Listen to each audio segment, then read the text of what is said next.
திட்டம் போட்டு செயல்படுத்தப்படுகிற ஒரு சூழலை உருவாக்குவதற்காக முடிவெடுப்பது என்று வரும்போது ஆட்சி பல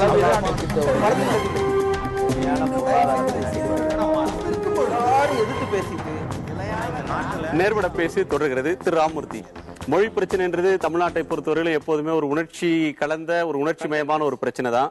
அதனால உணர்ச்சி மயமான கருத்தை தான் சொல்லணும்னு இல்லை, கொஞ்சம் நம்ம நிதானமாகவே பேசலாம்.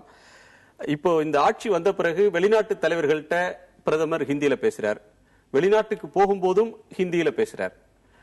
ஐநா சபையிலே கூட வாஜ்பாய் ஒரு முறை ஹிந்தியில பேசியிருந்தார். இப்போ எங்கும் இந்தி ஹெதிலும் இந்தி அப்படின்னு ஒன்று வந்ததுன்னா, இப்ப வெளிநாடுகளில் போய் பேசும்போது கூட இந்தி அல்லது வெளிநாட்டு தலைவரிடம் நீங்க இந்தியில பேசுறீங்க அப்படின்ற ஒன்று, நீங்க இந்த நாட்டினுடைய அடையாளம் அப்படின்ற ஒன்று ஹிந்தி தான் அப்படின்னு காட்ட விரும்புறதுனுடைய தேசிய மொழிகள்ல ஒண்ணு அவர் பேசுறாரு. ஏன்னா அவர் சொன்ன மாதிரி இல்ல ஹிந்தி தான் அவர் சொல்றாரு. நரேந்திர மோடிக்கு வந்து தாய்மொழி குஜராத்தி தான், அவர் குஜராத்தில பேசல, ஹிந்தியில பேசுறாரு. ஏன்னா அது இந்த நாட்டினுடைய தொடர்பு மொழியாக ஹிந்தி இருக்கின்றது, இந்த நாட்டு மொழிகளில் ஒன்றை தான் நான் பேசுவேன் அப்படின்றது தன்னை இந்த நாட்டுடன் அடையாளப்படுத்தி கொண்டு பேசுகின்றார். அதுல வந்து என்ன ஆட்சேபம் இருக்க முடியாது. அது வந்து உலகத்துல எந்த நாடுமே ஆட்சேபப்பட்டது. ஏன்னா எல்லா நாடுகளிலுமே மொழிபெயர்ப்பாளர்கள் இருக்கின்றார்கள். நீங்க இங்கிலீஷ் தெரிஞ்ச நாட்டுக்கு போனா இங்கிலீஷ்ல பேசலாம், நீங்க ஜெர்மனிக்கோ பிரெஞ்சுக்கோ போனா வந்து நீங்க அங்க மொழிபெயர்ப்பாளர் வச்சுட்டு தான் பேச முடியும்.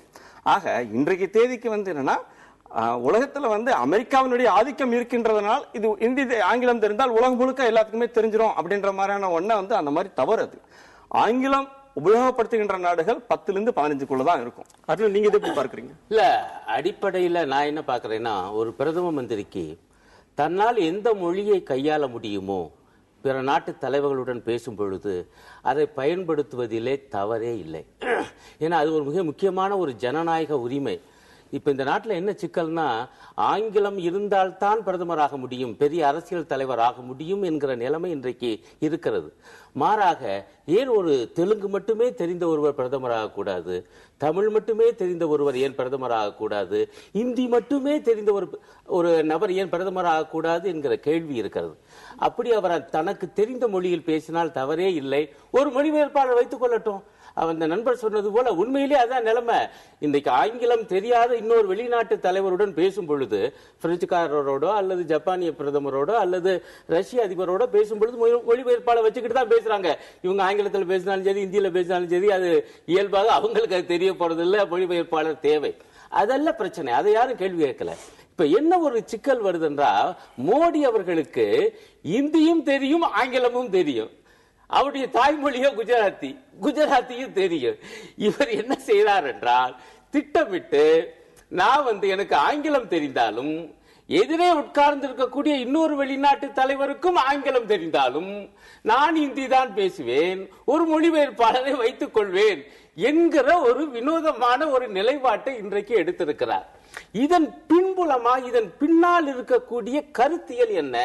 இது வந்து எங்களுடைய நாடு என்றால் இனி இந்தி மட்டும்தான் என்று அடையாளப்படுத்துகிறாரோ பிற நாட்டு தலைவர்களுக்கு என்கிற சந்தேகம் தான் வலுவாக வருகிறது இந்த போக்கால். அதுதான் என்னுடைய கருத்து.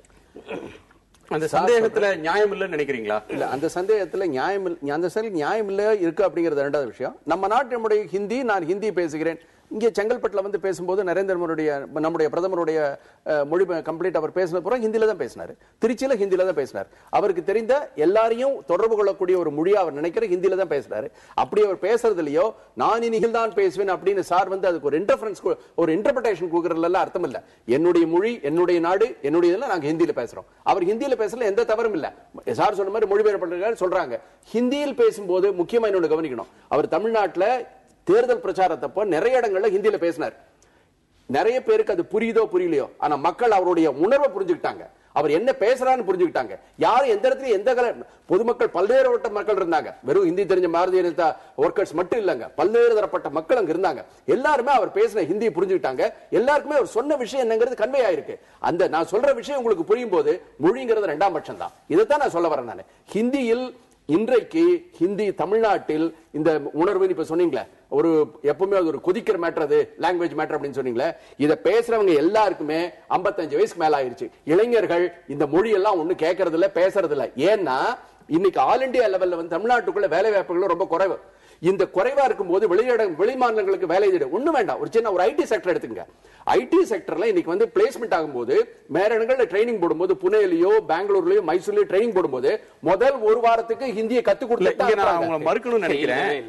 ஐடி செக்டார்ல பயிற்சிக்கு அனுப்புறதுக்கு இந்தி மாநிலத்துக்கு அமிச்சா ஹிந்தி தெரியுமான்னு பார்க்கலாம். ஐடி செக்டார்ல வேலைக்கு எடுக்கிறதுக்கு இங்கிலீஷ் தெரியுமான்னு தான் முதல்ல பார்க்கலாம். இங்கிலீஷ் குறைய சொல்லலையே, இங்கிலீஷ் தேவைன்னு சொல்லிட்டு இருக்கோம். இங்கிலீஷை ரீப்ளேஸ் பண்ணிட்டு ஹிந்தி இங்கிலீஷ் அல்ல நம்முடைய அடையாளம், ஹிந்தி தான் நம்ம அடையாளம் அப்படின்னு சொல்றப்ப தானே பிரச்சனை வருகிறது. நம்ம அடையாளம் ஹிந்தி, நம்ம அடையாளம். இங்கிலீஷ் யாரும் கத்துக்க வேண்டாம்னு சொல்லலையே.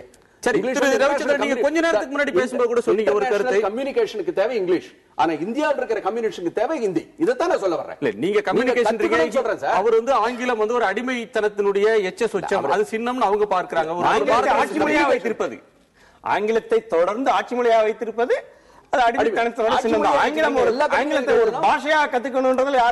அதிகாரிகளுக்கு ஹிந்தி தெரியாம இருக்கலாம் இல்லையா? அவங்களுமே ஹிந்தியில தான் எழுதணும். அவங்களும் கட்டாயம் வந்து 1970-75 வந்து அதிகாரிகள் நிறைய பேர் கம்ப்யூட்டர் தெரியாது. எல்லாரும் இப்ப கம்ப்யூட்டர் கத்துக்கல, சிஸ்டம் கத்துக்கல. அது மாதிரி இதையும் கத்துக்க வேண்டியதான். இது ஒரு திணிப்புன்னு பார்க்கிறதா எப்படி பார்க்கிறது திருத்தியா? நிச்சயமா தாய்மொழி லெனின் ஆட்சிக்கு வந்த புதிதில் ஒரு கமிசார் எனப்படுகிற அமைச்சர் போய் சொன்னார், லெனின் நீங்க சொல்றீங்க அவரவருடைய தாய்மொழியில் தான் தொடர்பு கொள்ளணும், அவங்க எழுதுற விண்ணப்பத்துக்கு அவங்க தாய்மொழியில் தான் பதில் எழுதணும்னு சொல்றீங்க. எங்க அமைச்சரவையில் இப்ப நமக்கு வந்திருக்கிற ஒரு விண்ணப்பத்திற்கு, ஒரு மலைவாழ் மக்களுடைய விண்ணப்பத்திற்கு பதில் எழுதுவதற்கு மொழி தெரியலன்னு சொன்ன போது லெனின் சொன்னார், எவன் ஒருவனை அவனது மொழியில் உன்னால் ஆள முடியாதோ அவன் மீது ஆட்சி நடத்த உனக்கு உரிமை கிடையாதுன்னு சொன்னார். ஏன்னா ருஷ்ய மொழியை அவர் ஆட்சி மொழியாக திணித்தார் என்பது தவறான தகவல். பிற்காலத்தில் அந்த மொழி துணிப்பு தான் உடைப்புக்கு காரணமாக அமைந்தது. ஒவ்வொரு மொழியும் கல்வி மொழியாக, ஒவ்வொரு தேசிய மொழியும் ஆட்சி மொழியாக சமத்துவத்தோடு தேசிய இனங்களின் சோவியத்தோடு உருவாக்கிய லெனினுடைய கொள்கை அது. இப்ப நாம இங்க என்ன சொல்றோம், அந்த கொள்கையில் இன்னொரு கூறு சொல்றேன். மீண்டும் மீண்டும் தொடர்பு மொழி என்று ஒரு சொல் பயன்படுத்தப்படுது, லிங்க் லாங்குவேஜ் என்று.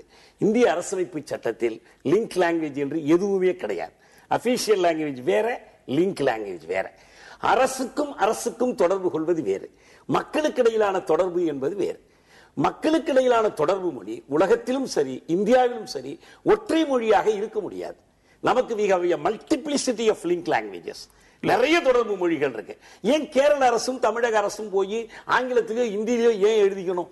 தமிழ்லயோ மலையாளத்திலேயோ எழுதிக்கலாம். இங்கேயும் மொழிபெயர்ப்பாளர்கள் இருக்காங்களே, ஏன் ரெண்டுமே நமக்கு அந்நிய மொழி தானே, ஏன் அந்த மொழியில போய் நம்ம எழுதி அவசியம்? இன்னொன்னு இதுல முக்கியமா சொல்ல விரும்புறேன், இது அரசமைப்பு பிரச்சனை. காங்கிரஸ் ஆட்சியில் இந்த கொள்கை கடைபிடிக்கப்பட்டது. இன்னும் சொல்ல போனால் அயல்நாட்டு தூதரகங்களில் இந்தி பயன்பாட்டை மேம்படுத்துவது பற்றி ஆய்வதற்கு சென்ற குழுவில் திமுக எம்பிக்களும் சேர்ந்து போனாங்க, இந்தி எதிர்ப்பு எம்பிக்களும் சேர்ந்து போனாங்க. அந்த கேவலம் ஒரு பக்கம் இருக்கட்டும், ஒன்றை மட்டும் நான் இங்க சொல்றேன். இந்த பாஜக இதை தீவிரமா கடைபிடிப்பது எங்கு ஆரம்பிக்குதுன்னா இந்தியில இருந்து ஆரம்பிக்கல. அமைச்சரவை பொறுப்பேற்கிற போது சுஷ்மா ஸ்வராஜ், உமா பாரதி, ஹர்ஷவர்தன் 3 பேரும் சமஸ்கிருதத்தில் பதவி பிரமாணம் எடுத்துக்கொண்டார்கள். அவர்களுக்கு அதில் ஒரு அபிமானம் இருக்கிறது, அவர்களுக்கு ஒரு அபிமானம் இருக்கிறது.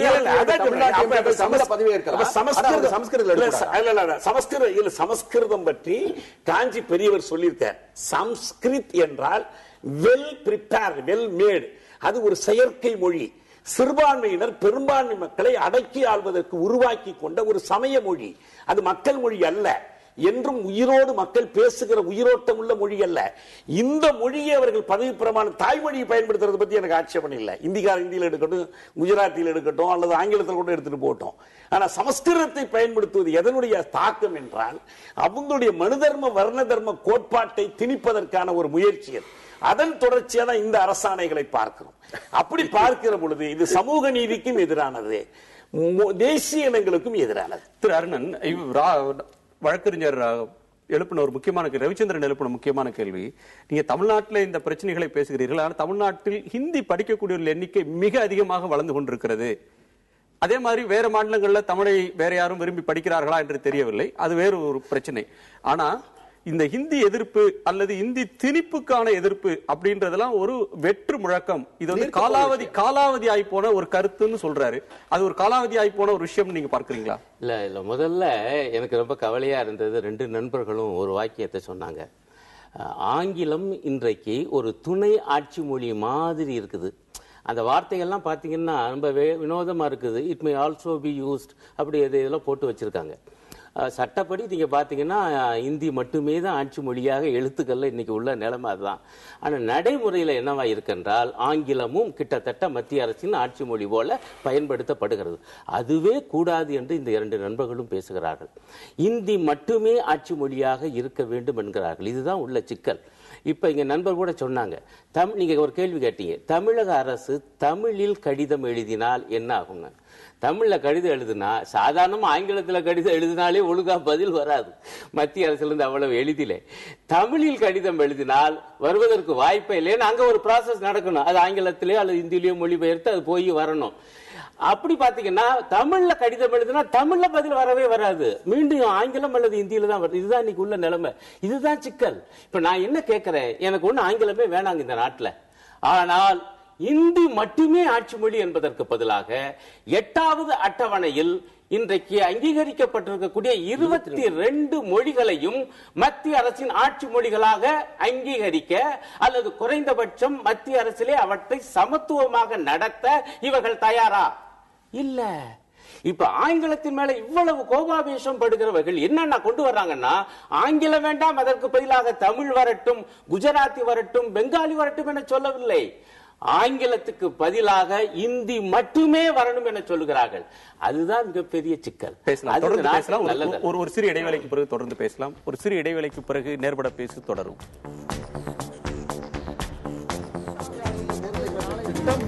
செயல்படுத்தப்படுகிற ஒரு சூழலை உருவாக்குவதற்காக முடிவெடுப்பது என்று வரும்போது ஆட்சி